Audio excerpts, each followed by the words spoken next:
Hey everyone, how are y'all? Betty Jo, she went to sleep early tonight, didn't she?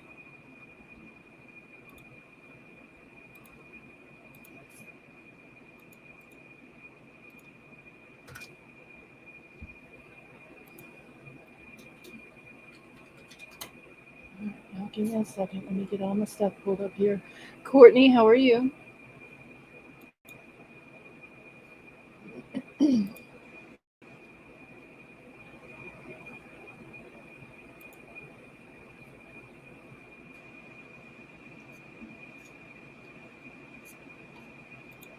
Shit. Hold on, y'all. King, I don't think it's working.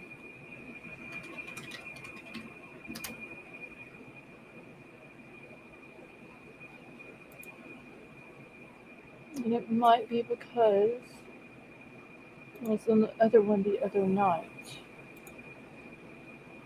King, how are you?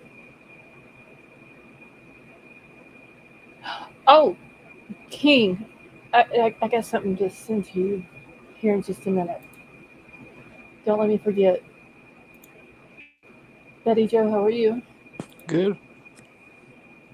I can actually hear you tonight. And I had to sign in to StreamYard and all the things. Okay. Hey, Vapor, how are you? Yeah, let's see if this is going to work. Oh, yep, that's all it was. I had to log into it.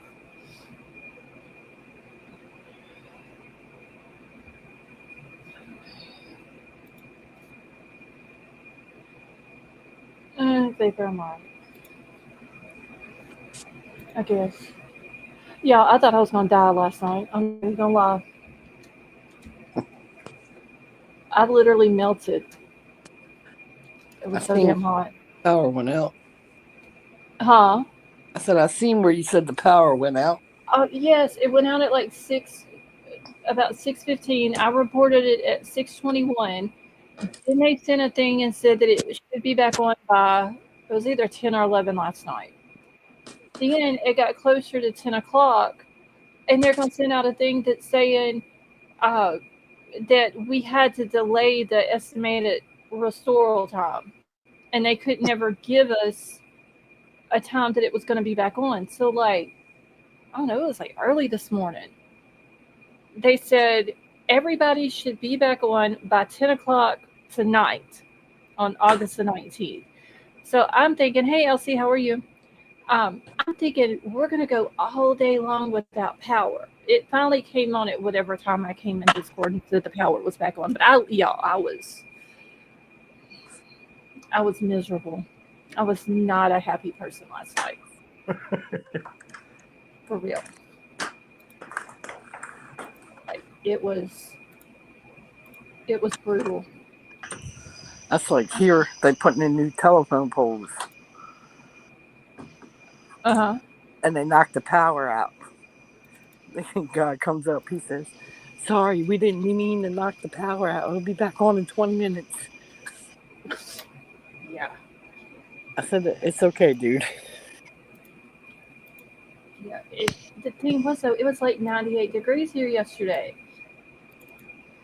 And it was hot all night last night. Yeah.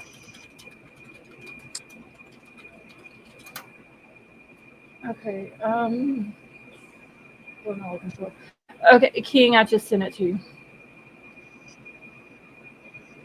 Yeah, we had problems getting the baby up this morning. She didn't want to get up. Oh, because she was She tired. went to, but she went to bed like 9:40 or 9:30, something like that. She didn't want to get Oh, up. She went to sleep at 8:30 that tonight. baby.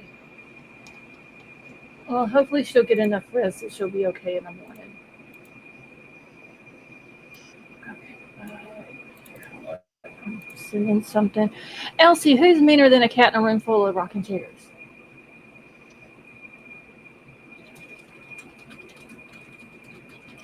And then she tries to knock herself out at school. She bumped her head. Is she okay? Yeah. She said we were playing and I ran into the thing where the slide is. I said, well, you're supposed to watch where you're going. One thing. He said it only hurt for a minute, my mom.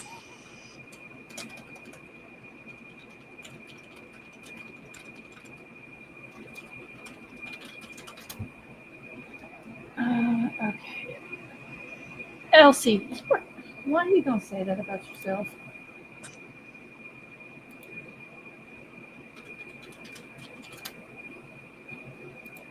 Okay, I'm sending something to. What am I doing? Yeah. Okay, I can get back to chat now.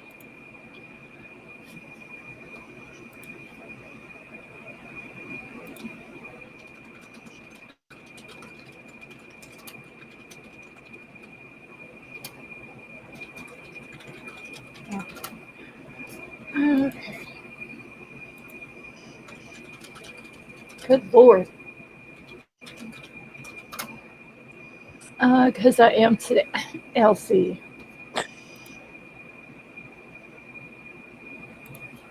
you are not mean. Don't say that. Okay, so I don't know if I'm going to have to get up early in the morning or not. I have not been told yet. So I'm only going to be on here till like 11:30. I'm exhausted. I had no sleep last night. I let my phone run completely, like my phone just went dead, like the battery out. Um, I couldn't find the jackeries to charge it, so that irritated me. Plus, I was hot. I melted 45 different times and died twice.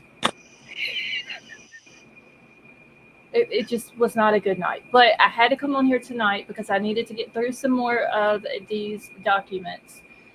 So I'm going to try to get from page 19 to 30 tonight. I think it's three different interviews. I think that's what it was whenever I looked at it earlier. If I have some time, I do want to talk about the little baby Emmanuel Haro's case. What was the other one? The Hannah Osborne case. Somebody brought it up the other night, and I did get some information, but she has been found. She was found safe. There was no other information that was given out about where she was at or anything like that. So she has been found safe. There was another case. Uh, Jaden Spicer, his mom's charges. She was originally charged with manslaughter. You know, Jaden Spicer's the 10-year-old little boy that the mom tried to say left in the middle of the night, and kind of find out she gave him a dose of sleeping medicine and claims that she guesses it caused a fatal emergency and he passed away. And then she buried him in a shallow grave in a plastic tote. So her charges have been upgraded to murder, and her husband was also arrested. They were both indicted. He was indicted on complicity to murder and complicity to uh, tampering with witnesses. I think that's what it was because she had admitted that she basically coached uh, her two younger kids into what needed to be said whenever they were interviewed by police. So that happened also. I'm trying to think, was there something else? Hmm. The pregnant girl, Wait, what pregnant girl? the 18-year-old that I missed. Oh, with the older guy? No, the one. I guess her boyfriend had something Wait, to do with it. wait, I don't know about no pregnant girl. Do you know what her name is? I can't remember. Elsie, yes, it was that hot and much more hotter than that. Like I can't I, explain uh, how hot it was last night. And I had all the windows up in the house, and there was no wind blowing, nothing. no, it was hot. Okay, let me grab. Hold on, let me grab something. Let me talk to somebody.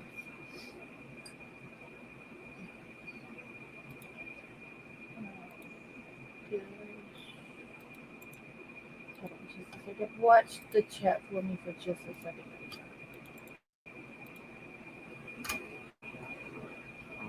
Just so I can do this real quick.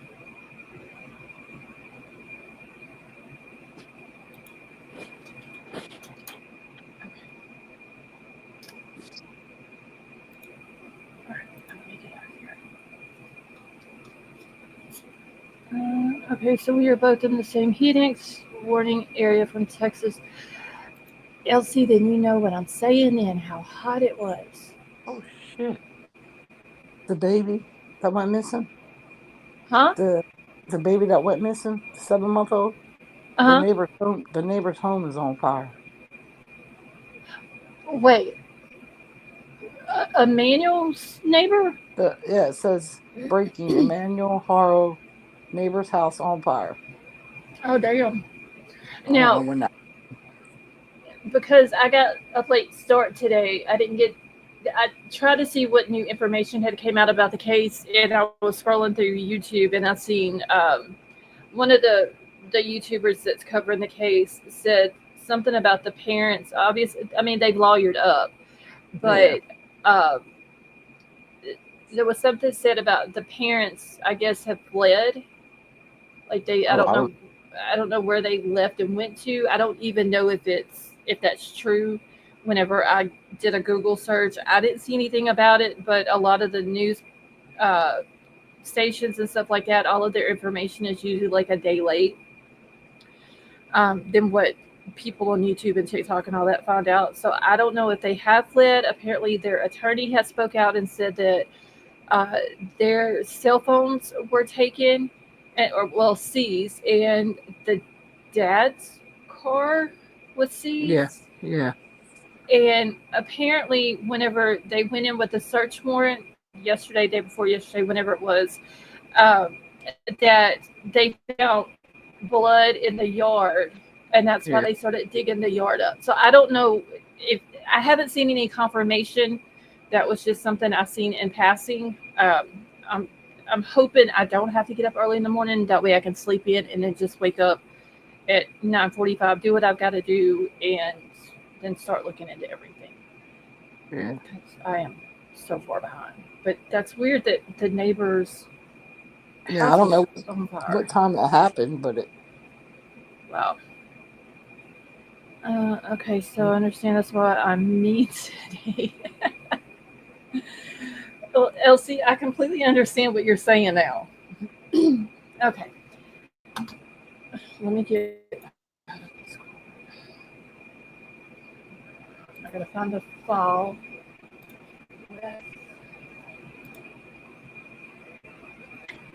There it is. King, I think both of them did. I think the mom and the dad, or the way I understood what I seen was that they had both lawyered up, That's how I took it. and apparently the dad, I think it's I've got it wrote down somewhere in the notes. September 2nd, I think was the day he's got to go to court for a probation violation because he also has he was charged with a felony charge of willful child abuse, and allegedly, only because I have not seen confirmation of this either, but allegedly he beat a baby so bad that it caused the child to have brain damage. And he got arrested for it. I don't understand why he was allowed to be around other kids. He spent, I think it said 180 days in jail. He got out, he was put on probation, which is crazy to me. Um, and then he's got a probation violation. That's what he's got to go to court for in September.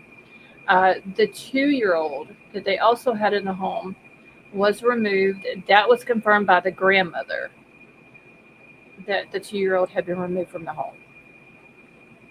So each time something new comes out, it just further makes me believe that they are the one who has done something to baby Emmanuel. Hmm. And apparently, the mom and dad, the day before he went missing, went into the Big Five sporting goods store and asked the employees in there if they had surveillance cameras, because their excuse was, for the reason they were asking, was, "Hey, Summer, how are you?"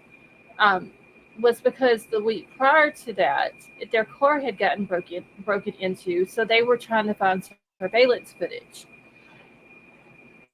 I saw today on Twitter, I believe it was, some of the employees of the Big Five store um, are starting to speak and are saying that she was never seen at the store that day with the baby, the day that he went missing, and that the day that they came in before that, she did not have. They're claiming she didn't have a bruise, or that she. I'm sorry, that she did have a bruise. Mm. So I don't. I'm pretty sure there's going to be I'm pretty sure. way more information come out. This is my theory on it. I'm pretty sure he beat her up Oh, and he did something to yeah. that baby, and I'm he's making her be quiet about it. Yeah. A lot of people are speculating that he might have been doing something to the baby. She tried to intervene in it, and then he jumped on her as well. And Mm-hmm. now she's, like you said, keeping quiet about it. Uh, I, she's dumb as hell if she is, for real. Yeah, because ain't no way I could keep quiet. Oh, hell no. Mm-mm. Okay. Well, let me try something here. Because while I'm reading this, you're going to keep it with chat, right, Betty Joe? Yeah. Okay. And if wait, what is this? Oh, we need to exit off that. Okay, so if I'm reading and something's going off in chat, just stop me or whatever, because I'm moving my chats to a different monitor. That way I can put what I'm reading right in front of me. It'll be easier. Oh fuck, I don't like this. Vapor, yes, y'all can watch the chat, but y'all can't scream at me to tell me to stop reading to see what's going on in the chat like Betty Joe can. Okay, the Yes, paper. ex-wife. Wait, the ex-wife was at the game too, and I guess rumor has it that she says she never saw the baby that day. So I wrote down like a whole list of questions that I had um, about that day and stuff like that. That was one of my questions. Was the mom seen at the ball field? Was the baby seen at the ball field? I've seen someone else ask, and I think it was JLR that had posted on Twitter. Like, when was the last time a third party person laid eyes on baby Emmanuel? That's what I'd like to know. Like, other than the mom and the dad, who else? When was the last time? Because how long has he really been missing? We saw cases where kids have been missing for ever, it seems like, and they're never reported. And then once they're reported missing and they start investigating it, they've been missing for, you know, some of them years, some months, some weeks. So, Oh, no, paper, that's a I hell of a pay attention fire to on that house. everything. Wait, so she says it for Betty Jo to look at the chat, but she's still going to see someone. What? Because I asked you to watch the chat while I was reading, and Summer says she says for Betty Jo to look at the chat, but she's still going to see someone act. Y'all know I'm going to keep up with the chat also, but I'm just saying while I'm reading, because what I'm reading is on one monitor, the chats are both on another monitor. So, I can't watch two things at one time. Have they talked to the kids, Vapor? That I don't know. I don't. Has anybody even heard like how old their other kids are, other than the 2-year-old? No. So I would assume that they would have talked to the older ones, at least the ones that they're saying were at the football field. Summer, I see everything. I see things that people don't know. That's what's funny. See, if the boy was playing football, he's at least 7. He'll see. Okay, let me zoom this in. Oh, and I gotta cut it. Hold on. I don't know if y'all can hear the TV, but I got Big Brother in the background. All right. So this is, once again, I'm not gonna read all the in the purple box because it's all the same information. Uh, this is a witness interview, and this is a 21-year-old female who did this interview. Okay, and can everyone see this?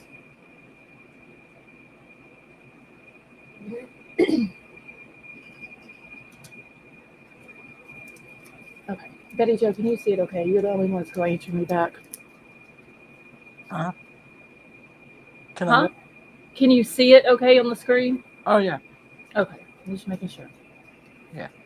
Okay. Okay, thank you, Summer.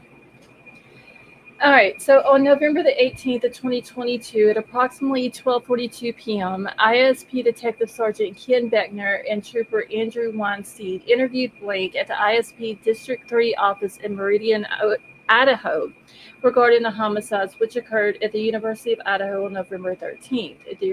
During the interview, Blank stated the following. She lived at Blank King Road across the street from 1122 King Road House. One of the people across the street was a former sorority sister. One was a classmate, and the other two were people that she knew through mutual friends. She knew Madison and Kaylee the best. Her boyfriend was best friends with Mogan's boyfriend, which we know was Jake, so they hung out a lot. This was a current relationship. Mogan was in class with her. Gonzalez was a Blake sorority sister. She knew Xana and Ethan in passing. She lived at Blank King Road just for the semester and is currently a senior in school. She lived in the sorority house for 3 years, and this is the first year outside of the sorority. She has been inside the 1122 King Road house multiple times, with the last time being in September. So, 2 months before the murders happened. They came over to her house more often. She had known Mogan and Gonzalez for 3 years, and they met through recruitment. She saw Mogan and Gonzalez Saturday night, November the 12th. They went to the corner club after the game. Mogan and Gonzalez were already there when she arrived. She was there a couple of hours and was really drunk. She left before Mogan and Gonzalez. It was sometime around midnight. Gonzalez had jokingly mentioned that she thought that she had a stalker at Winco. It had happened once and was an unknown person. She had heard from another friend at instance of the house door at 1122 King Road being open after all the roommates returned from a weekend trip. She had a basement room and could see the 1122 King Road house from it. She woke up at 9 a.m. on Sunday morning. She didn't hear or see anything that night. 1122 King Road didn't have a party on Saturday night. If y'all remember, there was something said about a party it was that day, I believe it was, and Friday night, wasn't it? That a lot of people in the very beginning was saying that there was a party at the house and all this and that.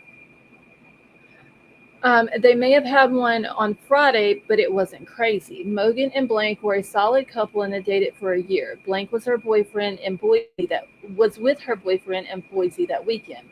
The interview concluded at 12:52 p.m.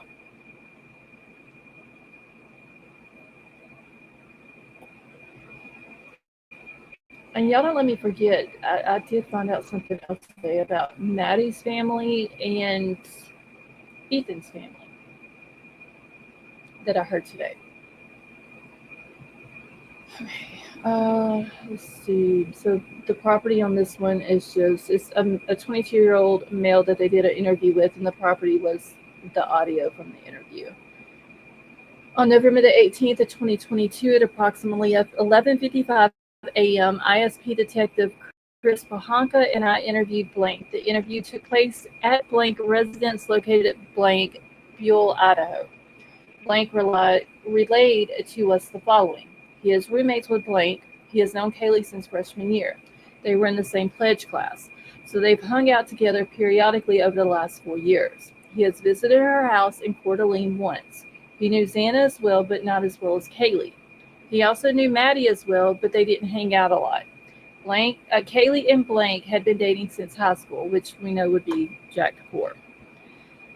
They're on and off and have broken up twice, and they had recently broken up because she had accepted a job in Dallas. So they were settling things before she left after the semester. They broke up about 2 months ago. He never heard from Kaylee about anyone stalking her or giving her bad vibes. He had heard that there was someone following her out of Winco a couple of months ago. He heard from friends that she had someone follow her out of Winco to her car. He heard that story from Blank, a sorority sister of Kaylee's. Blank is in California right now, and her phone number is Blank. He works at Blank in Moscow, so he saw Kaylee, Maddie, and Blank leave, which would be the Corner Club, together that night. That was the last time that he saw them. They said that they were going to John's Alley and were trying to get some friends to go with them. They didn't end up going there, though. He didn't know where they were before they showed up at the Corner Club. He said that he's seen Xana at some parties, but didn't really know her very personally. He tried to recruit Ethan into his fraternity, but otherwise didn't really know him. He doesn't know of anyone who may have wanted to hurt any of them. They were all really nice people. Blank wouldn't have harmed Kaylee. He loves her and thought that they would be married. They've had a great relationship even when they were not together. He is a calm and kind person. He's into sports and not an outdoorsman. He doesn't have a knife, and he has never heard Blank even say anything bad about Kaylee. There is an apartment complex behind the victim's house that has a lot of sketchy people in it. There are RSOs living in it. Did we know that before? Like when this case first started? Because those apartments is going to be where the creepy neighbor lived at. I don't think so. I don't remember. I can't remember. It's been a while. Yeah, it's been over 2 years now. But I would have to go back to the very beginning of notes and all that to see if I had wrote that down in there. But it seems like I would have remembered that about the RSOs living there. Okay, so it says that place is behind Blank Apartments. There are windows facing the girl's house, and it's adjacent to it. It's a brown brick apartment complex. And then they concluded that interview. All right, this witness is a 21-year-old female. The property that was entered was just the audio for this one as well. Okay, King says, no, I don't remember anyone saying anything about RSOs. It seems like vapor. I would remember that, but it's been so long, and we talked about so much more in this case and other cases to go along with it. I'm gonna have to pull out the notes, y'all. I'm just gonna have to go dig out all of the notebooks and binders and everything else and look through. But that's kind of weird, though, that they're living like right there. Yeah. You know what I'm saying? That even though it's a college, it's still weird. It's still, I mean, they're still kids. They're college kids. Right. Well, I mean, like Dylan and Bethany. Like, they were both under 21. Yeah. You know, adults, yes, but still, they're all young females. Yeah, exactly. It just don't seem right that there would be RSOs living that close to college kids. Yeah. Yeah. Be surprised, I guess. Yeah, that is true. But I'm definitely going to have to pull out the notes and go back and look and see. Okay, and if y'all have not done so, could y'all please go hit the thumbs up? Because it shows we got 16 folks in here, but only 12 likes. Okay, for this one on November the 18th of 2022 at approximately 12:28 p.m., ISP Detective Sergeant David Cortez and I, Detective Chris Pahanka, interviewed Blank. The interview took place in Buell, Twin Falls County, Idaho. I called and arranged with Blank to come speak with her about the homicide in Moscow, Idaho. Asked blank how she knew the victims in Moscow. Blank explained how Kaylee belonged to the blank sorority. Kaylee resigned from the sorority. Blank and Kaylee still remain friends. Maddie was one of Kaylee's best friends. Thank you, Summer. Maddie was in classes with Blank's friend, Blank. The girls would work on group projects at Blank's sorority. Blank knew Xana Kernodle through mutual friends and knew Ethan the same way. Blank is still in the sorority but does not live in the house. Blank lives in a house which overlooks the backyard of Gonzalez. Blank describes how her room looks directly into the sliding door of Gonzalez's house. I asked Blank if she was around the victims the night of the homicide. Blank was with her friends, Blank, and began their night at John's Alley. Blank took a phone call from Gonzalez to come to the corner club. Blank and her friends went to the club. Her friends slowly left there and went back to their houses. Kaylee and Maddie were still at the club with Blank. Kaylee and Blank were planning on going to John's Alley to continue the evening. Blank was talking to another friend and noticed Gonzalez and Mogan had left. Blank went to the grub truck and believed that she was about a half hour behind Kaylee and Maddie at the truck. Blank even had the same Lyft driver as Kaylee and Maddie. Sergeant Cortez asked if she had any further contact with the girls, and she didn't. Blank and Blank fell asleep in Blank's room. She went to Blank's room for the night. She thought that she remembered hearing music, but was not sure. She would have been able to hear if they were having a party. Blank got a video from her friend Blank of Blank on her bed snoring. Blank tried to listen to the video to see if she could hear anything in the background, and she couldn't. Sergeant Cortez asked if she was aware of where they were before the corner club. Blank thought that they might have come from their house.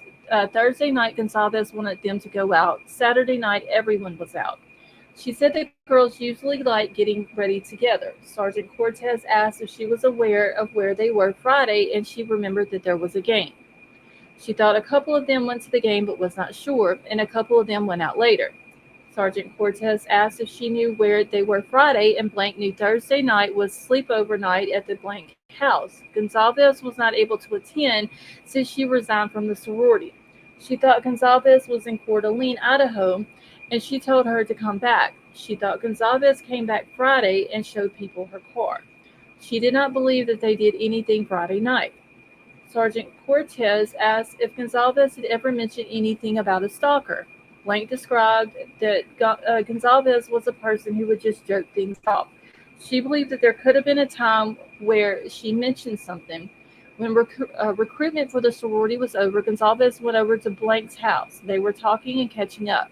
She thought she mentioned something, but Gonzalez pushed it off as a joke. She could not remember anything specific from the conversation since it didn't seem like a big deal. Blank thought if Gonzalez would tell anyone about something strange like a stalker, would be her ex-boyfriend, Blank, or Mogan. Blank and Gonzalez grew up together and shared a dog, Murphy, together. Poor little Murphy, y'all.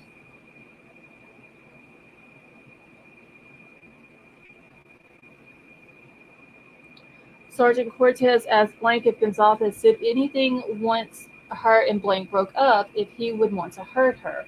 Gonzalez described Blank to her as her child and was not a serious guy. Blank was in Blank fraternity, and they all hung out together since they lived next door.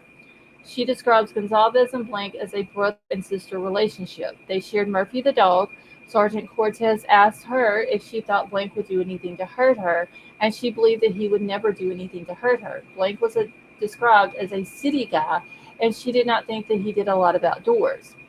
He was from the Coeur d'Alene area and grew up with his sisters. Sergeant Cortez asked Blank if she knew anyone that might have wanted to hurt them in their circle of friends, and she said, the circle is interesting, and that's where it kind of stumps everyone, because this group of people would have probably never been friends if it wasn't for the housing situation. All of the roommates' friends would meet each other and have friends hang out with friends. Sergeant Cortez asked if there was any mention of strangers around the house. Blank spoke about one of the prior tenants to the house. The house had a weird feeling to it, however, it was from several months ago. Sergeant Cortez asked her if she heard anything the night of the homicide as she normally would. They were referred to as the party house and would normally hang out in the backyard and play loud music. The night of the homicides, everyone had gone elsewhere to hang out. And if y'all remember, there was another guy, I can't remember his name now, that said that for whatever reason, like any other night, it would have been loud there, and that night it was very quiet.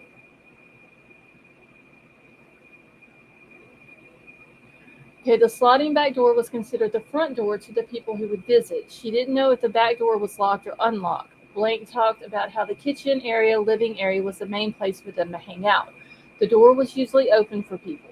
She did not know of any large knobs in the house. Sergeant Cortez asked Blank if Gonzalez told her about someone following her at the window. She had not heard anything of the story. Sergeant Cortez asked Blank if she knew of anyone that we should talk to, and she was having a hard time recalling anything. She talked how Gonzalez and her would go out randomly and could not think of anyone to talk to. Sergeant Cortez asked her if she knew of anyone that Gonzalez was romantically involved with after Blank, named Blank and a Blank who were both blank. She did not have any contact information. She did not believe any of the males mentioned would have anything to do with the homicide. I told her if she could think of anything to assist in the investigation to call.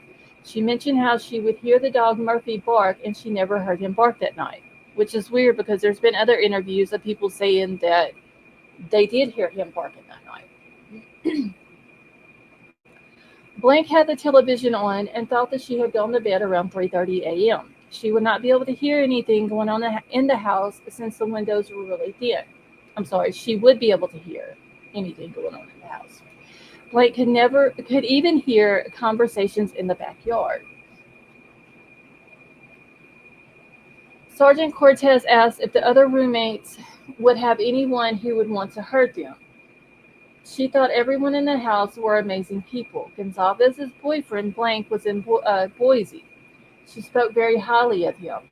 Kernodle and Chapin ran a newer relationship and usually partied with Blank. Kernodle knew a lot of people and did not have any enemies. Blank and her friends created Instagram accounts and have their profiles private. Lately, they have been getting a lot of traffic. She added people can make a fake profile and it would be an easy way to stalk people. She mentioned a profile which had a pretty girl as the profile picture. The profile had been around for a long time and the name on the profile was Blank. She did not know if the profile was real or fake. At approximately 12:55 p.m., the interview was then concluded, and for further information, see the audio.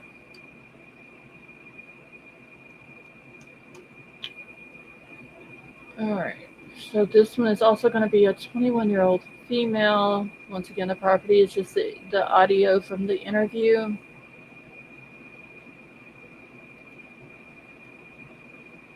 All right, so this one was also November the 18th at 11:08 a.m. Idaho State Police investigators Lieutenant Caitlin and I interviewed Blank. The interview took place at the Idaho State Police District 3 office in Meridian, Idaho. Her father, Blank, was present for the interview, and during the interview, Blank stated the following. She lived at Blank in Moscow, Idaho during the incident. Her backyard abutted the 1122 King Road backyard. She knew Madison, Kaylee, and Xana. She did not know Ethan. She was closest with Mogan and Gonzalez. She was in the Blank sorority with Gonzalez. The rest of the house was in the Blank sorority. Gonzalez had dropped the sorority house membership that year due to financial costs. Gonzalez was out of town most of the week, but had decided to come back near the end of the week to go to the Blank formal on Friday, November the 11th, with one of her roommates, which we know now is Dylan. Friday night, Gonzalez had asked her to go to the club, which she did not. She did go out Saturday to a game day celebration at about 2 to 2:30 p.m. at the Big Blank apartment. She left and went to the game at about 4:40 p.m. while Gonzalez and Mogan stayed at the party.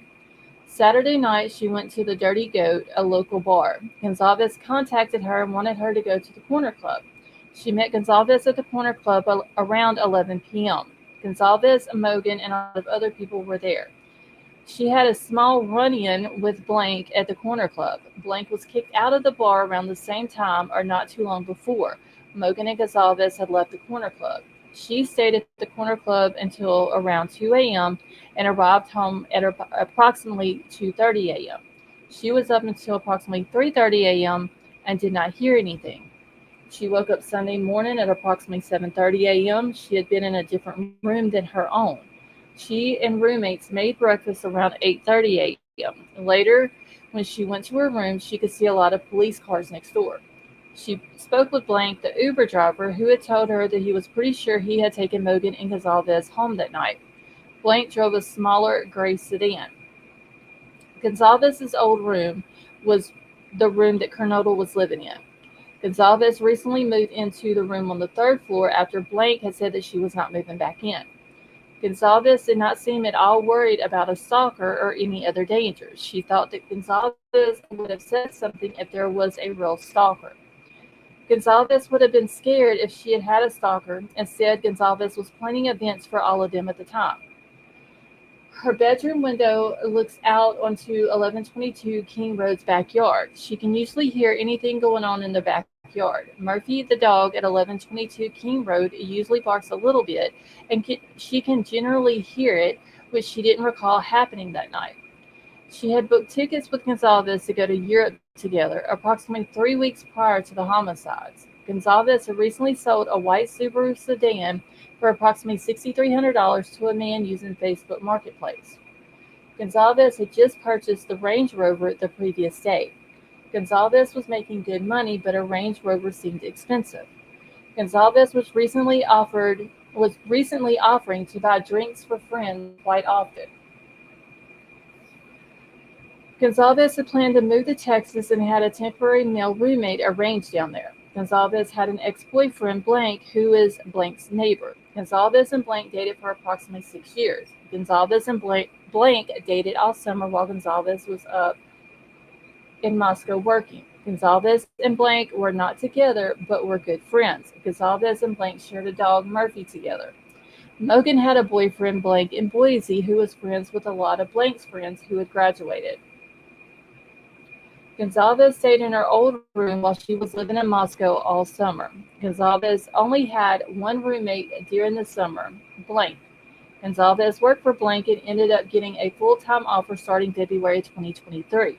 She does not think that Gonzalez went out much during the summer. Blank had just graduated and stayed in Moscow for the summer. Oh, Lord Jesus. Hold on, y'all. I just hit a button. I didn't mean to. She did not think Blank had anything to do with the incident. Blank showed a video from a party earlier on game day which showed what Blank was wearing, which appeared to be the same as the person from a video from the grub truck. Blank remembers Gonzalez and Mogan saying that they were going to John's Alley and Blank was going to go with them, which we also know is Hoodie Guy. Blank was not good friends with Gonzalez and Mogan, but Mogan is kind of friends with a lot of the people involved with the Greek houses. Blank is in the same pledge class year as Blank, Gonzalez, and Mogan, and has been in a lot of their classes. Blank showed a screenshot of a group message obtained by Blank. The author of the message seemed to know a lot of information regarding the homicides. Blank had read some creepy comments on YouTube and obtained screenshots of some of them. Blank turned over a flash drive with some of the comments. She did not believe that there was a party at 1122 King Road on Saturday, which was game day. People often use the sliding door as the main entrance for the house. She does not think that it was usually locked. Gonzalez and Mogan didn't do drugs. She didn't know Kernodle well enough to comment on her. The neighbors' dogs behind them also did not bark at anything that night.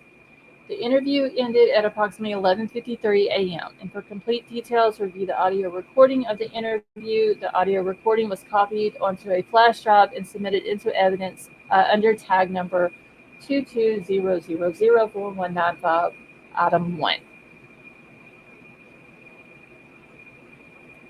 Right. So whenever I come back tomorrow night, I will pick back up on page 30. Just so we can get into some of these other. How long have I been on here? 45 minutes. Um, that way I can get into these others. What I did want to say earlier, though, Maddie's mom and Ethan's family, I would guess his parents, are suing the city of Moscow. Okay, how the hell do I stop sharing this? Here we go. So they are, and there's actually a temporary restraining order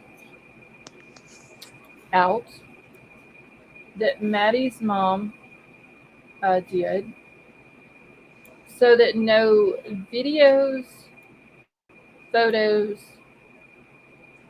I want to say audio.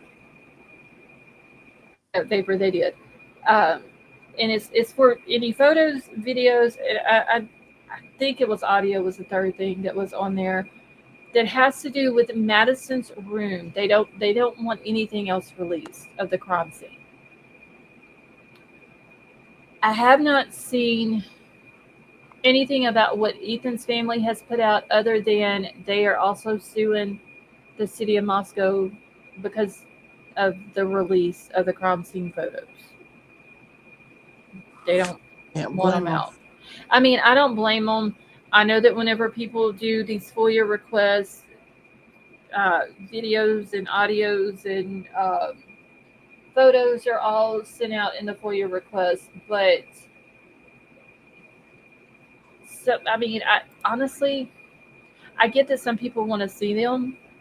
Did they get the restraining orders or Yes, as of right now, so Judge Marshall, which is she was the magistrate judge at the very beginning right? when Bryan, was first arrested and brought back to Idaho.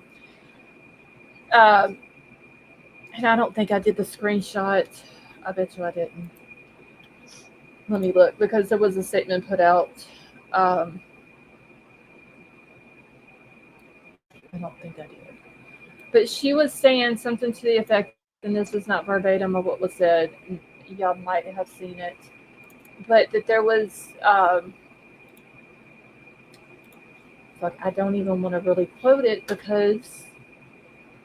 Let me see if I can find it on Twitter real quick, y'all, because I don't even want to try to quote what was said and it be wrong. But I did see it on Twitter today. Let's see if I can find it real quick. But it was something to the effect that there wasn't any reason to do it, but she was going to go ahead and do it until there was a hearing. Right. And I can't believe I didn't get the fucking. Did I? No, I wouldn't have. I would have had the screenshot still if I would have put it in Discord.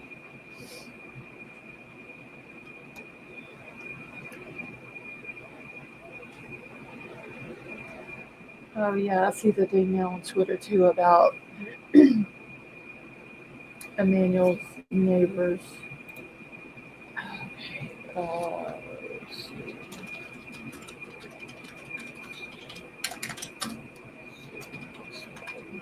Let me see if I can find it.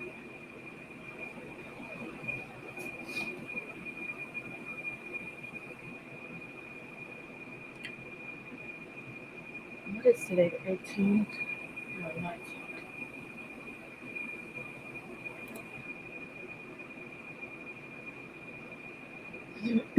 Okay, so there is this. So temporary restraining order issued for Kohberger public records release.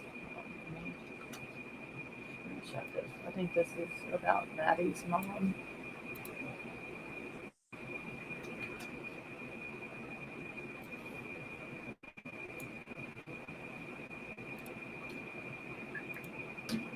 Just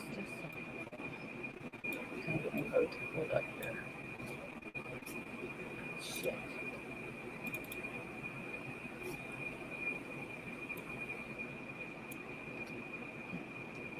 My screen still doesn't look right, y'all. Something's not. I think StreamYard's been moving their stuff around again.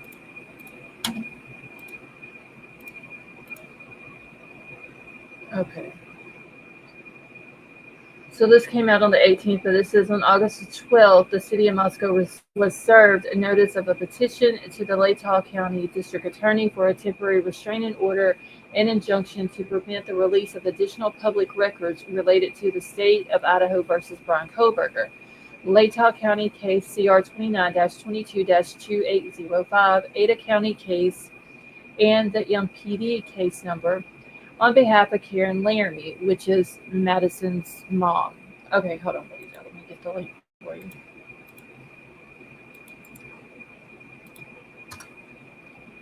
The mother of Madison Mogan. This action followed the recent release of the redacted crime scene photos about the city of Moscow in response to a legal public records request.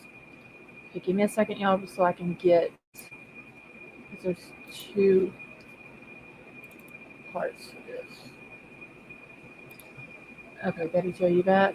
Yeah. I don't know what the hell happened. It just knocked me off. Well, I did hit my keyboard again, so it might have been me that accidentally did it. And I was trying to move everything around. Okay. Courtney, I don't know where Sally is. She was in Discord just a little while ago, wasn't she?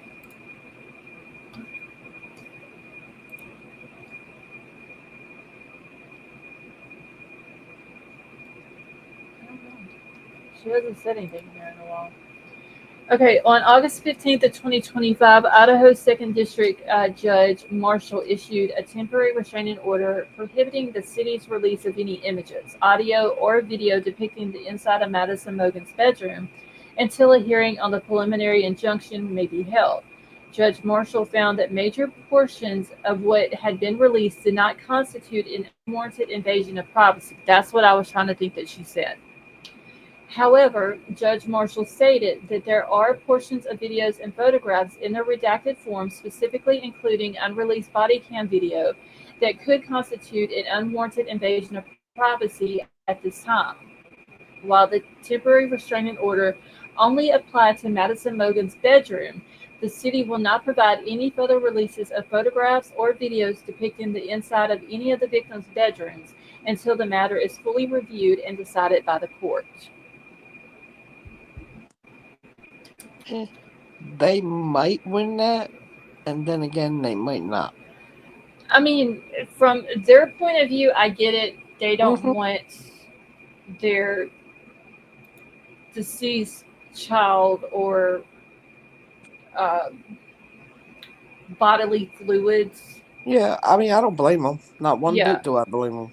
Like, they don't want that out to the public, and they don't want people making money off of those photos. So I completely get it. Now, if people do get them, they should have enough respect for the victims and the family not to put them on their social media, whether it's YouTube, Right. TikTok, Facebook, whatever. They shouldn't put it out. No. You know, if you want to look at them, fine. Some people are okay with looking at stuff like that. Some people are not. It bothers some people. But I do get where the families are coming from.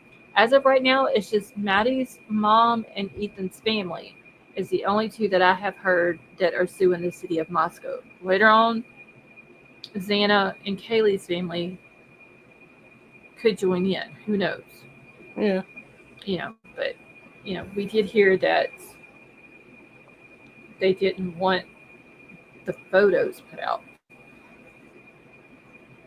Especially not putting them out before the family. I mean, even the records that have been put out, it was all put out before the family had a chance to even go through them. Yeah. I mean, I get it. I wouldn't want them out either. I mean, right. Okay.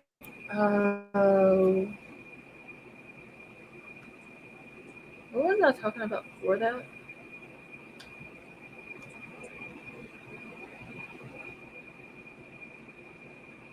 Okay, so the family of Ethan Chapin has expressed support for the lawsuit filed by Madison Mogan's family. In response, the judge issued.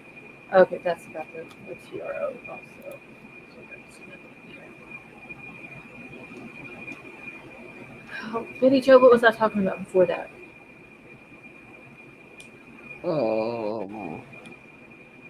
I don't know. Oh, shit. I know we were talking about the restraining order. Yeah, but we were talking about something Oh, before that. Ethan's. No, it was before the Idaho stuff. I didn't forgot. Oh, I don't know. Oh, Lori Vallow has now been extradited back to Idaho. Yeah, I seen that. Portal party for her and Chad. Maybe they'll invite Bryan to come join them. Yeah, maybe. Elsie, exactly. A lot of those documents, some of them that I haven't even gotten through to read to y'all yet, that I've read, uh, is got some graphic stuff in it. And when we get to those, I need to write the supplemental number down, so that way whenever I get to it, I can get the mods to throw out a trigger warning for me.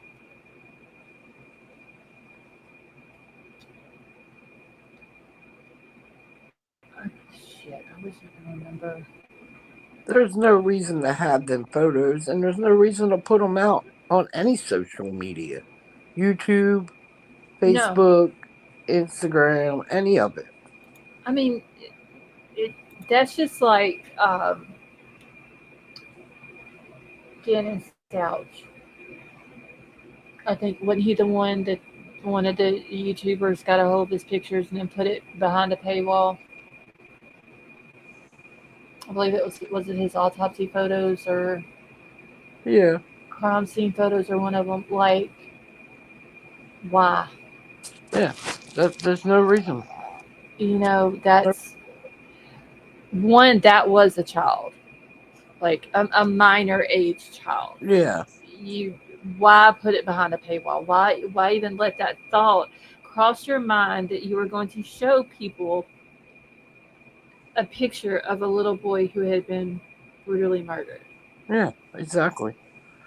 Just like But with these photos, there might not be minors, but they're still somebody's children. right, exactly. King, that is all it was. Money hungry people.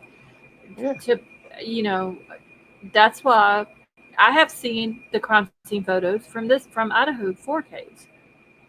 I would not put them up here to show all of y'all. If y'all don't no, see them or can't find them on Google, then that's y'all's hard luck. I am not putting exactly.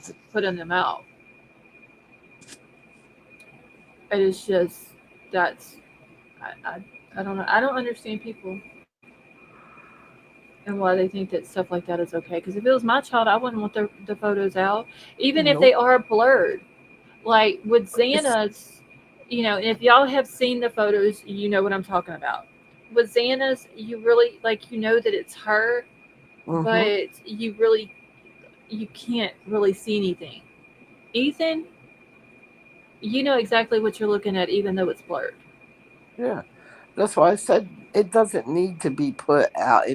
Reading about it, okay, Yeah, but reading looking at about it's bad enough though. don't need the pictures. You Mm-mm, don't need the picture to tell you what the hell happened to them. mm-mm. No, no, because some of these reports that I'm going to get into in the next couple of days, I read through a lot of them. I think I got to like page 200. There's one in there that talks about where all the red fluid is in the house. Yeah. So I know that that is one of them that I'm going to have trigger warnings thrown out for. Um, because, and that's when I was talking about the other night that he attacked somebody in the living room, And I'm pretty sure it was Xana. probably. Because they're saying that in that report, the stairs that are coming up from the first floor where the front door is down by Bethany's room Yeah. that goes up into the living room. There's like that half wall right there. When you're going Yeah. up the stairs, that half wall's on the right. There was cast off on that half wall on the living room side, but then the wall above the stairs. there was cast off on it. Yeah, also where the ping pong, well, not the ping Yeah, pong, but the the beer beer pong pong table. table. Yeah. Yeah. So obviously, someone was attacked in the living room. More than likely, it would be Xana. Yeah. Lost. Where do you feel Xana was attacked? So King, they're saying that on the rails coming from the third floor down to the second floor, that there was smears on the handrails coming down. She could have been attacked on the stairs because I don't know, because it could have been either Xana or Kaylee, either one, who said there's someone here. It really could have, because in some, the report, Dylan is saying that she heard Kaylee in the living room. And This dude could have. my honest opinion, I Uh, think it was Xana that said someone's here. Possibility. Because the way they make it sound, like she went up the steps, Hmm. she seen him, and she started running. And I believe as she was running, she was saying He, someone's here, and he and was chasing her. he like maybe went to swipe her with the knife Hmm. and like cut her, and that's where the smears came from. And then when he got down in the living room, he might have like stabbed her somewhere, Yeah. and that's why the cast off. Well, And then he finished it in her room. yeah, because there's cast off on that half wall. There's cast off on the wall above the stairs, Right. and I believe there was the wall. It's kind of hard to explain, but if you're going down the hallway, the wall that goes out across from the hallway wall to the front wall where the door is above the Mhm. stairs, that there was some up there. Okay, so King, when you're going from, you go in the front door where on the floor that Bethany's room was on, and you go up the stairs to the living room.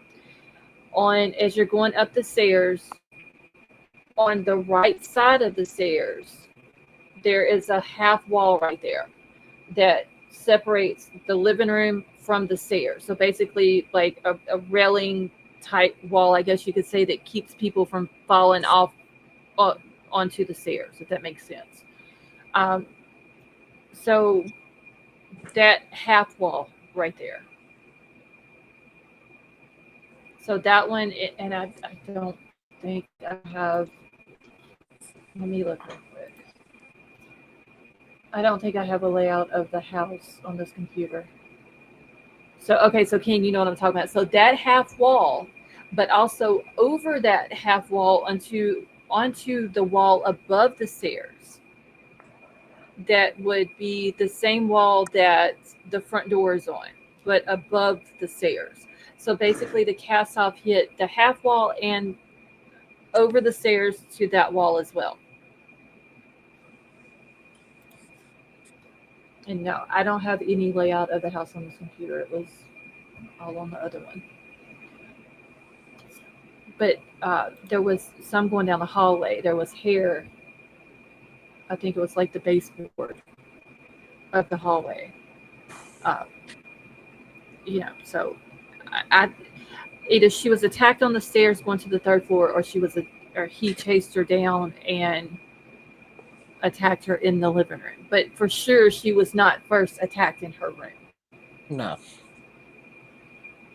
I think it's one of those two places, and she ran to her room and he followed.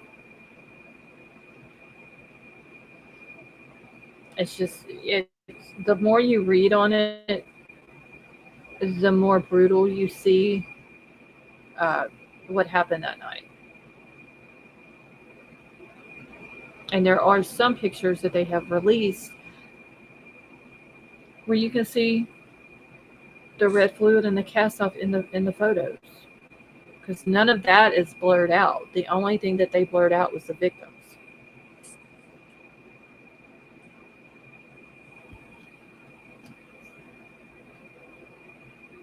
Yes, LC, it was.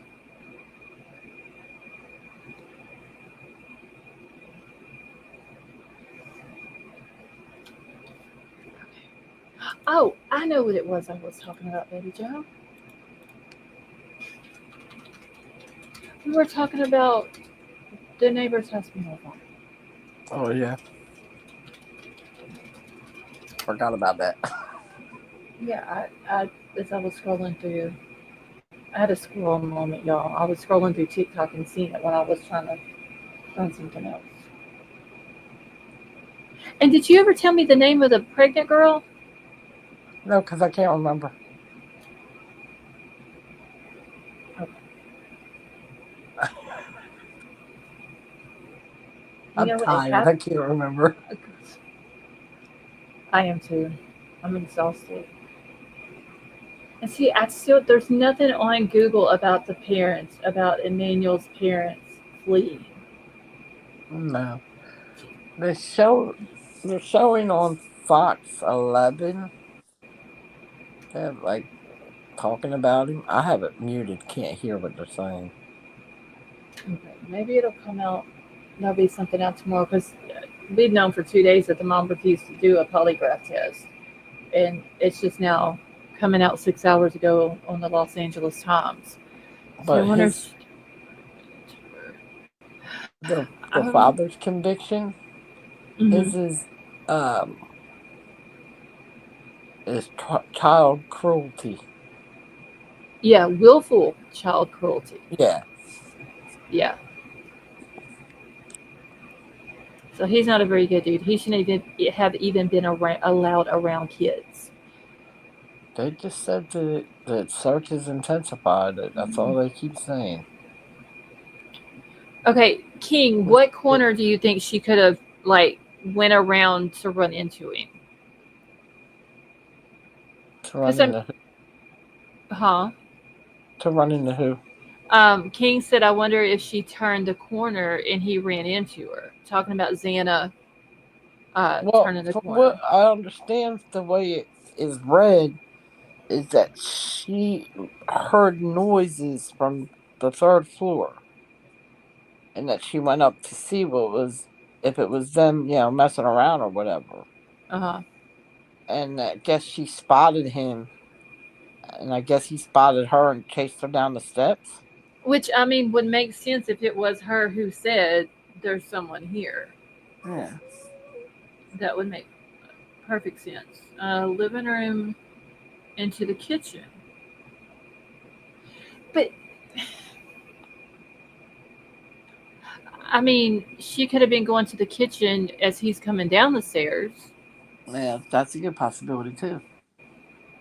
Because if she's coming, But then again, how would the blood smears get well, on? that could have been from him. That could have been from his hands from Yeah, Kaylee and Maddie. because they don't specifically say whose Mm-mm. smears they are. So Yeah, they don't say whose it is. that is true. That is true. So yeah, she could have ran into him coming back from the kitchen. Good Yeah. possibility. Well, going like from her room, if she's coming down the hallway and he's coming down the stairs, she's not going to see who it is until she rounds that corner and she's face to face with the stairs. Right. So that's a possibility. King saying no, going up to the third floor to see who was there. I mean, yeah, she could have. Any of those scenarios are a possibility. Oh yeah. She very well could have heard something that didn't sound right going on the third floor, whether it was screaming or hollering or just noises that didn't sound right. And she goes up to see, oh well, Kaylee and Maddie are still awake. What are they doing? Like, what's going on up there? Hmm. She goes up there. She could have heard them saying something, that didn't sound right. Could have been anything. And she goes up there to check. She could have made it all the way to the third floor, looked around in uh, Maddie's room and seen what was going on and took off running down the stairs. Yeah. See, we would know all of this if Santa would have done. Yeah, if he would have just said, "No, we're not offering a plea. We're going to trial." I know. even if he doesn't agree with the DP, which some people don't, and I respect their opinion on that.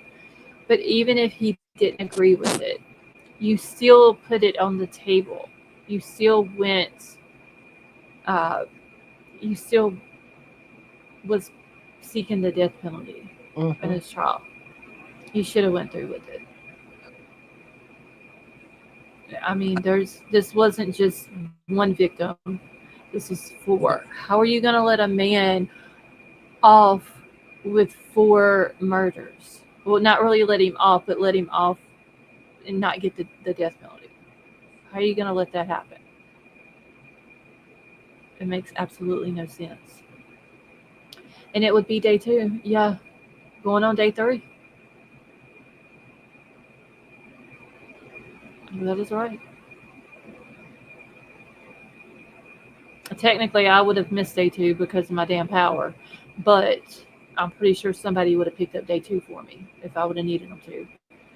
He had 2 years to get someone else to try the case. If he had, I think he could have handled it.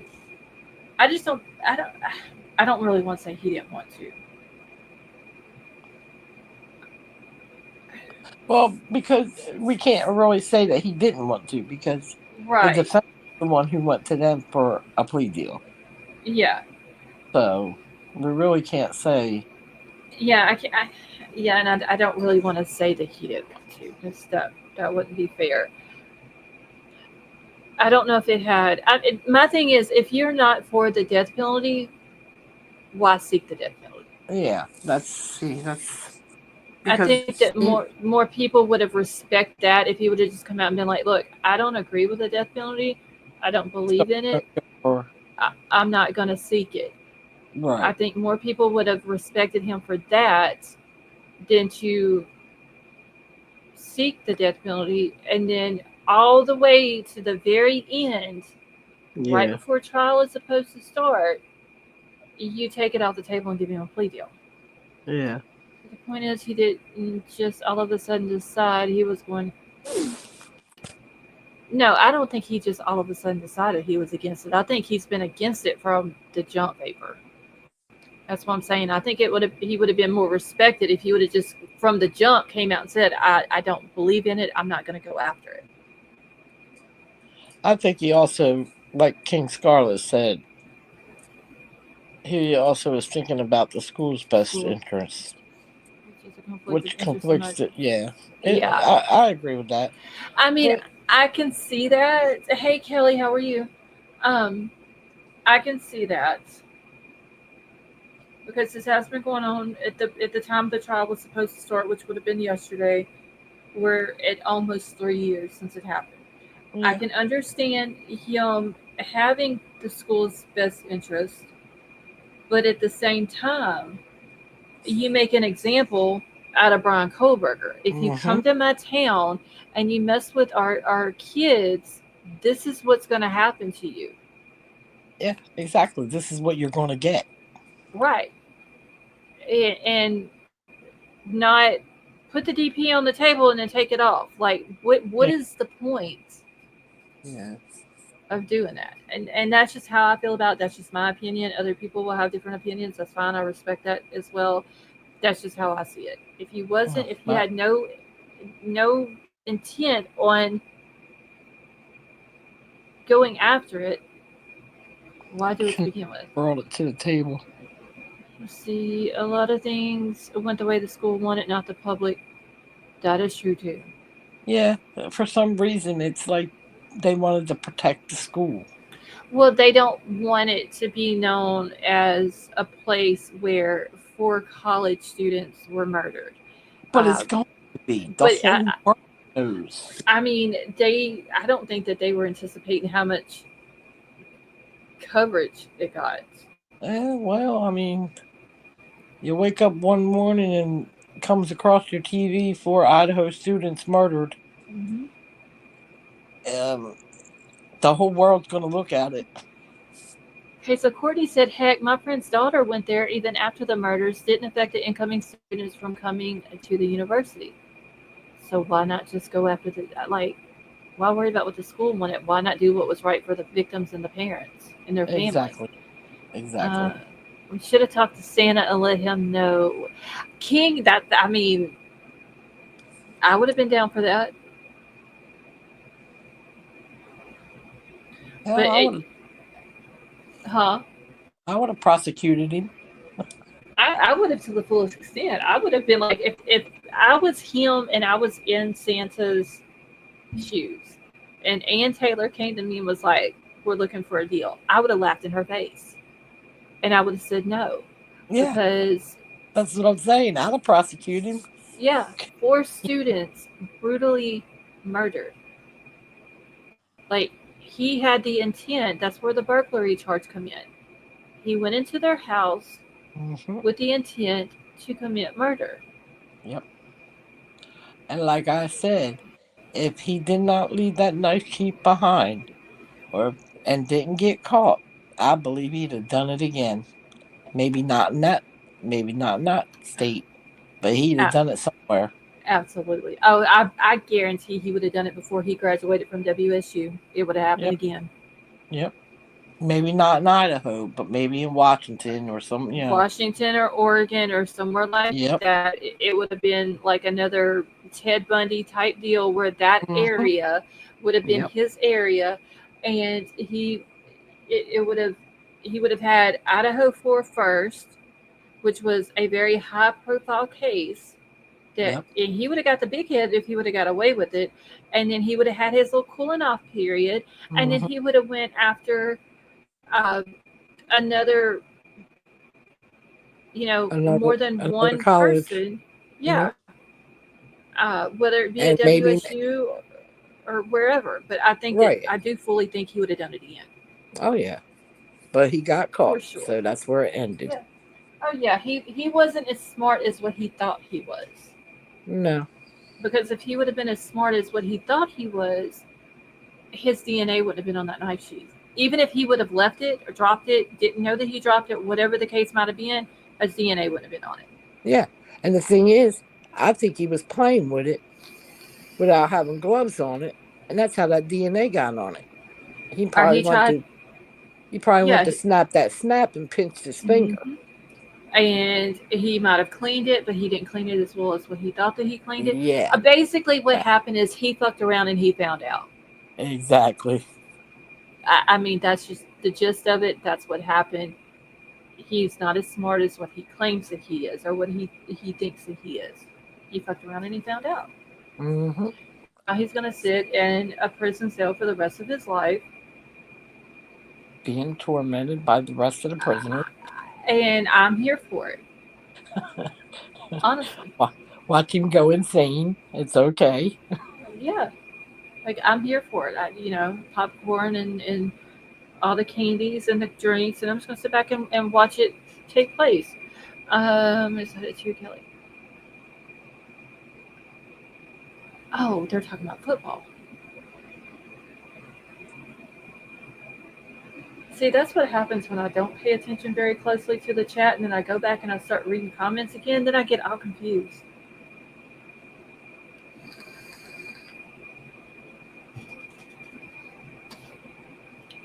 Okay, let me see if there's anything else on the Munoz case.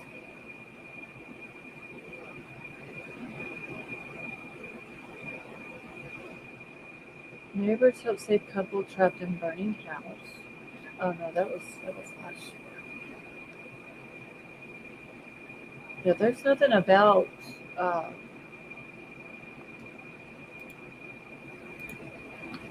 about the neighbor's house yet, but that'll probably all come out tomorrow.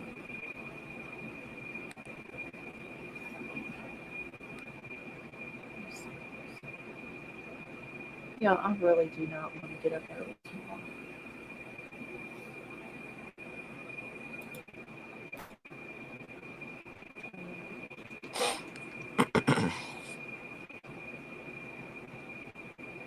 I'm checking Facebook real quick. Oh my god. Oh, wait. Okay, that's nasty.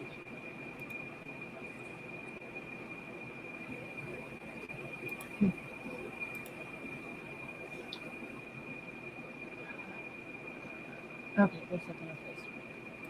Let's get out there. She was Kohberger carrying something when he was leaving. Elsie, according to Dylan, she says that whenever he walked by her door when she was looking out and he was leaving the house, he had something that was cylinder shaped but also triangle shaped at the bottom. She doesn't specify how big this item was. It very well could have been the knife that she saw, uh, but she doesn't go into details other than that about what she thought she had saw. Oh, I know what else I was going to talk about in Emmanuel's case. BK's mama was against the death penalty too. Yeah. Um, Emmanuel's mama. Did y'all know that her brother is a convicted murderer? What? Yes. He murdered his girlfriend, tried to stage it to look like a self unaliving, and he got caught, and now he is serving prison time for it. Sure is. How? I heard, Oh, I still. read that. What day was it? Must have been yesterday, since I didn't go live last night, so I didn't get to tell y'all. Kelly, yeah, Emmanuel's mother's brother is in prison right now for murdering his girlfriend and trying to stage it to be a self unalive. And he basically fucked around and found out too. Mm. He got caught. No, I didn't know that. Yeah, let's say because the other night when I went live Sunday night, I would have well no because we did talk about the case a little bit on the other channel, so I would have told y'all about that. So it must have been yesterday morning before the power went out that I had read that, and I had seen it in a couple of different places, and I want to say that I saw tonight that Bryan Inton, I think it's who it was talking about it on Twitter. He had put a video out about it on Twitter. So yeah, it seems like you got the uncle who is in prison for murder. You've got this baby's daddy who has hurt another child, from what I've heard, to the point that the child has brain damage, and now Emmanuel's missing. Yeah. Let's. Mm. Jen, what's you ends? How are you? Let's see. Dr. Ramsland does an interview with Elmer Wayne Henley called "The Serial Killer's Apprentice" in Idaho, or on ID or HBO Max. Has anyone seen it?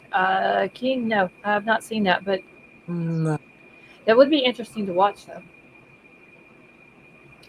See, Baby Emmanuel's case is in 30 to 40. It's 30 to 40 miles from me. I've been following it closely. My friends is actually assigned to the case. That is interesting, Jen.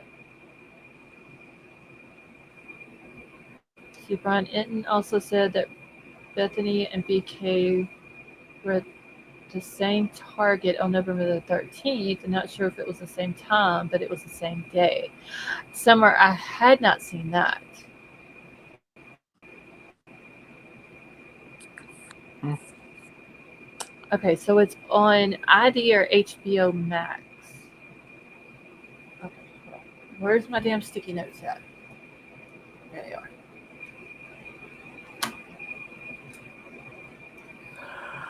Jen, are you in my Discord?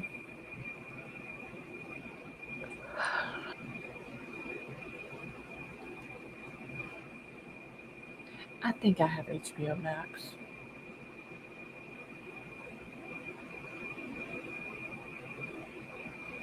I don't know, but these dogs around here are carrying on like crazy. Yeah, last night. I don't know if it was because you know how it gets when the power's off and it's nighttime, like everything is just super quiet.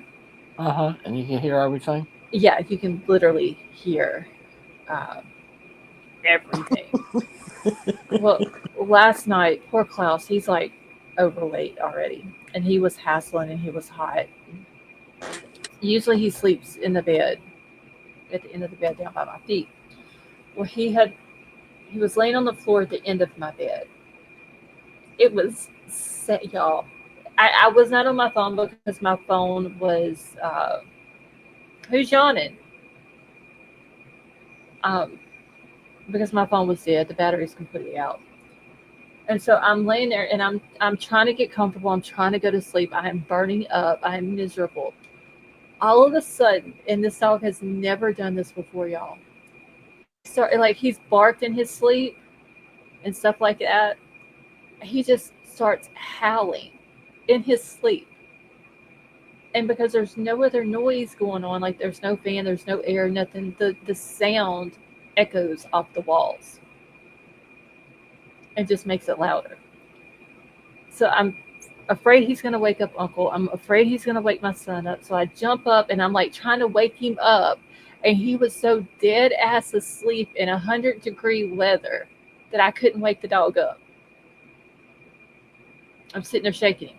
Finally, he wakes up. He looks at me like I'm stupid. Like, what the fuck are you waking me up for? He gets up. He moves to the opposite side of the bed from where I sleep, falls out on the floor, goes back to sleep. 30 minutes after he goes over there, he starts howling again in his sleep, like echoing off the walls, y'all. So I have to get back up out the bed, try to wake the dog up. Finally, he was at that point, he was pissed, goes out of the room.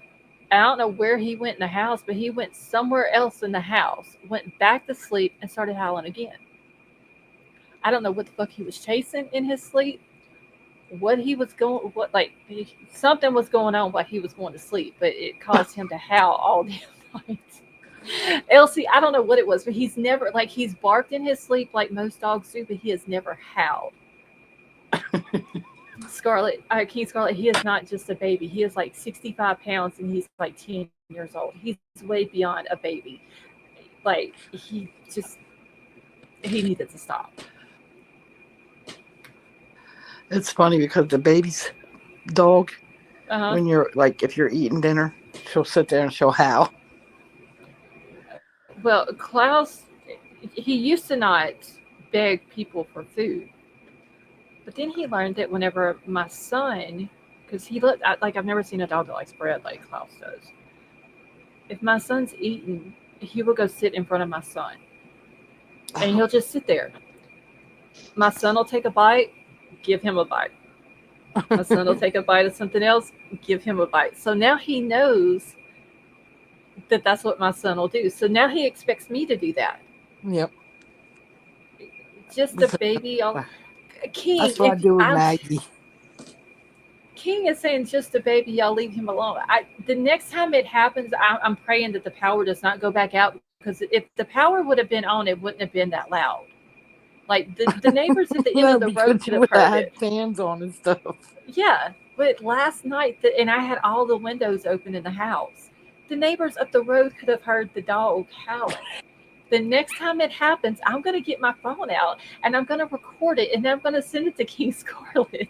And it'd be like, okay, now is it just a baby and you want me to leave him alone? That's what I do to Aubrey's dog. Her name's Maggie. I'll give her, if I don't eat everything, I'll give it to her. And then she'll go run into the living room to see if anybody else will give her anything. Yeah, he used to never beg people for food though. But now, I don't know why. Well, it's my son's fault. That's why he does it. But anything bread, pizza rolls, anything like that, he loves. Pizza pockets, anything. You would think he was an Italian dog. Let's see. She won't eat a lot of things. Like, she won't eat watermelon. She won't eat pickles. Now, the other ones, boy, you drop something, they'll scarf it up. They don't care what it is. Yeah, Klaus is bougie. He has to have certain things, but like I said, anything that has to do with like pizza, pasta, anything like that, he loves it. That and bread. Oh yeah, she'll eat, yeah, Maggie will eat that. She loves pizza. She loves bread, but she will not eat no watermelon because I dropped a piece of watermelon and she wouldn't eat it. Yeah, Klaus Like is I funny, ain't but eating that. Get the hell out of here. yeah, he's funny about some things. Like he has to have his food in a certain bowl and his water in a certain container and all that. Watermelons. King, yeah, it does. But here, they're already like it's at the end of the season, and I don't buy them out of the store. I get them from people who screw them. So it's at the end of the season, and they would be like, I guess you could overripe, and they wouldn't be any good. Okay, so Kelly P has five Queensland Heeler puppies. Does anybody want one? I don't know what they look like. I've never seen one of those. No, Yes, we have Kelly. two blue healers, and they're not even a year old yet, and they're ADHD and LMNOP. But they're just babies, so Betty Joe. These two are off the chain. Well, I don't want any more dogs. Once something happens to Klaus, I'm not getting no more dogs. And then we I, got she's only 2 years old, I think, or 3 years old. 2 years old, and she acts like she's an old lady. well, whenever my little dog that I had after he passed away, I said I'd never get another dog, and I'd be damned if I didn't get Klaus. And Yeah, so after Klaus, I'm not getting another one. I don't. I have we have him, and then I still have my father-in-law's dog that I promised that I would take and take care of her when he passed away. Uh, but yeah,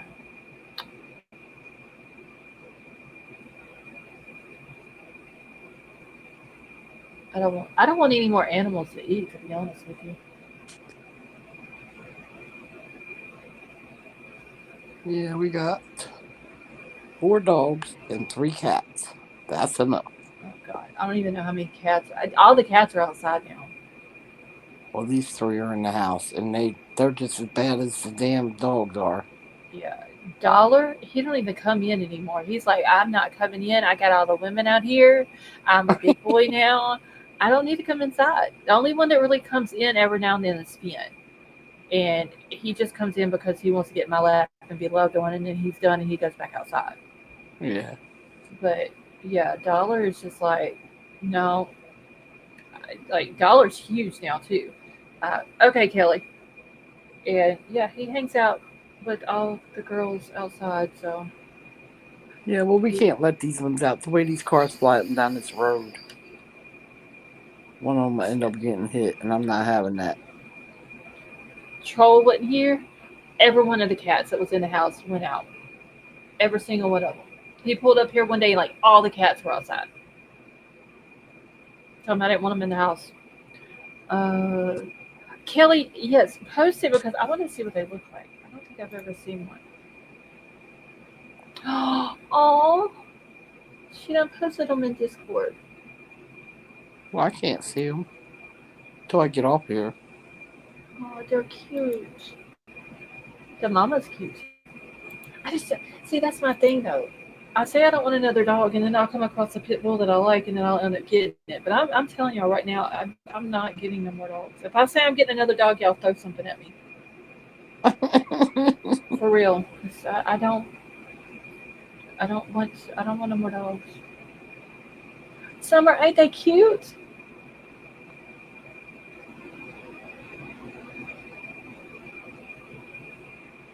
Just adorable. But I'm exiting off of them because I don't want no more dogs. All right, so it is. I've been here for an hour and 34 minutes. I guess I need to get out here. 'Cause I hate Yeah. not knowing if I have to get up in the morning. That's the problem. No, That's a good. healers are good dogs. They're very good dogs, and they listen. Like if you tell them to sit, they'll sit. Mhm. But they're so They need all the attention in the world. It's like if Well, you're not they're paying attention, cattle. Yeah, if you're they'll not come paying attention over. to them, they want your attention. That's yeah. Hmm. They'll come over and they'll nudge you, or they'll come over and bring their toy and drop Hmm. it on your foot. Well, see, they're cattle dogs though. A lot of people around here that have ranches have them to work the Yeah, cows and stuff. So that's their thing. Like they need a job to get all that energy out. yeah. I mean, you sit there and you'll tell them like because they wrestle with each other. They've had Hmm. done since they were little. You'll Right. tell them you're getting carried away, and they'll both look at you, and they'll go back to doing what they're Like, what the doing. hell are you talking about? We're not doing nothing wrong. Now they Yeah, have to be but taken out on a leash because the other night they took them mm, outside at 3 in the morning to use the bathroom, and they both took off. oh, see Klaus is the same way though. And even though I live at the end of a damn dirt road in the middle of bumfuck Egypt, I still have to take him out on the leash because Yeah, people come down here at all hours of the night and turn around, or they want to come down here and park or whatever. And if he sees a car and he realizes he's not on a leash, he's going to chase the car. And then I have yeah. to chase him up the road to get him to come back home. And I'm not doing that. So My I have daughter had to go out there with the squeaky toy at to three get him to o'clock in the come morning. back. The toy, and they came running back. Well, I had to have Klaus on a damn horse lead because he's so big. So that's his leash is a horse lead. But yeah, he'll chase cars too or want to run off and all that shit. And I'm not chasing him. Oh, it's funny to watch them with the baby. They'll hurt her down the hallway. Aw. She'll say, "Leave me alone." I mean, they're really good dogs. But yeah, they need a job to keep them And occupied. we tell her they're only playing with you, but I don't want to play right now. Poor baby. But that one that Kelly's got is really pretty though. I've never seen one that color. I have to look at them when we get off. It's like a cream, like a creamish white color with brown on it. Oh Very yeah, pretty. yeah, they're pretty ones too. The color we got is the gray and black. Wait, when I first got my dog, we didn't like each other. Really, Key?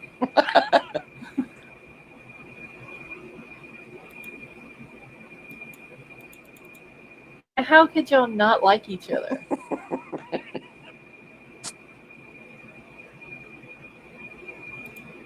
Like, who could not like King Scarlet?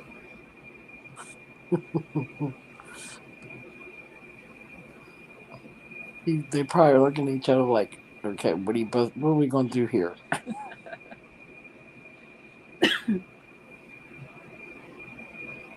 Okay, I really need to get off. Yeah, I'm It's, jumped down too. okay, I'm so sleepy, y'all. My eyes are burning. I've got to get some sleep. I gotta get up at 6. Oh, well, I had a 90-pound. Okay, Elsie, I'm not gonna try to pronounce that. It looked like a black bear. Nobody would even get out of their car. Wow. Yeah. Baker, have a good night. Yeah, I'm not even gonna attempt to pronounce that breed. All right, I'm getting out of here. All right. Well, have a good night, and I You will. too. I'll talk to you tomorrow sometime. All right. Night, everybody. Okay, Elsie, I'll look it up here in just a minute whenever I get done. That's crazy though, 90 pounds. Wow. All right, y'all. I'm about to get out of here. I'm gonna go shower, go to bed. I'll come back tomorrow night, probably at the same time, and we'll get some more of the documents read. And if I got anything else, Summer, have a good night. On any of the other cases, we'll go over that as well. So I love you all. Thank you all so much for coming and hanging out. Y'all have a good night, and I will talk to you all later.